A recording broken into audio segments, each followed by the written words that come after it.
సుమలత ఒక స్వామీజీ దగ్గరికి వెళ్తుంది.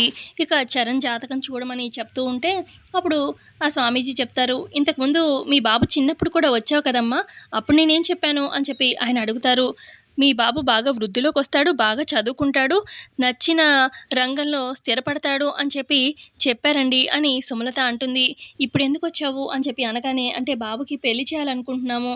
అది జాతకం చూస్తారని" అని చెప్పి సుమలత అనగానే, ఇక ఆయన జాతకం పరిశీలించి ఇకిలా చెప్తూ ఉంటారు. "చూడమ్మా, మీ బాబు జాతకంలో కొంచెం దోషం ఉంది" అనగానే, "దోషమా? అంటే మా అబ్బాయికేమైనా ప్రమాదమా?" అని అంటుంది సుమలత. "మీ అబ్బాయికి కాదమ్మా ప్రమాదం. మీ అబ్బాయి చేసుకోబోయే అమ్మాయికి. ఆ అమ్మాయి మీ అబ్బాయితో సఖ్యతగా ఉండకపోవచ్చు. లేదంటే మీ అబ్బాయి జీవితం నుంచి వెళ్ళిపోవచ్చు.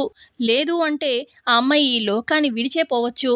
సో, ఆ అమ్మాయి తరపు నుంచి ఇబ్బందులు ఈ రకంగా ఉండొచ్చు పెళ్లి చేశాక" అని చెప్పి ఇలా ఆ స్వామీజీ చెప్పడంతోని ఇక షాకవుతుందనమాట సుమలత.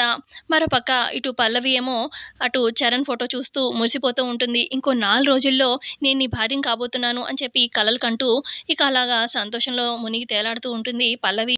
సో, ఇటుపక్క సుమలతకి స్వామీజీ ఈ రకంగా చెప్పడం వల్లే గొడవైన రోజు మేబీ ఆ రోజే పంతులు గారికి చూపించడానికి వెళ్ళుంటుంది జాతకం. ఇంకా ఆయన ఇలా చెప్పడంతోని సో, ఫస్ట్ పెళ్లి ఈ పల్లవితో చేస్తే ఇక ఈ రకంగా ఈ పల్లవి పీడ పోతుంది. ఆ తర్వాత భువనకిచ్చి పెళ్లి చేయొచ్చు అని చెప్పి ఇక మాస్టర్ ప్లాన్ వేసి ఈ రకంగా వచ్చిన గుండమ్మ వాళ్ళని గానీ, పల్లవిని గానీ చాలా మంచిగా పలకరించి పెళ్లి చేయడానికి సిద్ధపడుతుందనమాట. ఇది మాస్టర్ ప్లాన్ అనమాట.